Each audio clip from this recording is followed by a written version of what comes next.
جو کھڑے اور بیٹھے اور لیٹے ہر حال میں اللہ کو یاد کرتے اور آسمان اور زمین کی پیدائش میں غور کرتے اور کہتے ہیں کہ اے پروردگار تو نے اس کائنات کو بے فائدہ نہیں پیدا کیا، تو پاک ہے، تو قیامت کے دن ہمیں دوزخ کے عذاب سے بچائیو۔ اے پروردگار جس کو تو نے دوزخ میں ڈالا اسے رسوا کیا اور ظالموں کا کوئی مددگار نہیں ہوگا۔ اے پروردگار ہم نے ایک پکارنے والے کو سنا کہ ایمان کے لیے پکار رہا تھا کہ اپنے پروردگار پر ایمان لاؤ، تو ہم ایمان لے آئے۔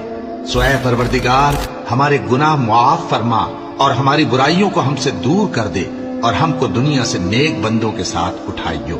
اے پروردگار تو نے جن جن چیزوں کے ہم سے اپنے پیغمبروں کے واسطے سے وعدے کیے ہیں وہ ہمیں عطا فرما اور قیامت کے دن ہمیں رسوا نہ کیجیو۔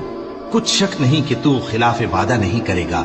تو ان کے پروردگار نے ان کی دعا قبول کر لی اور فرمایا کہ میں کسی عمل کرنے والے کے عمل کو مرد ہو یا عورت ضائع نہیں کرتا۔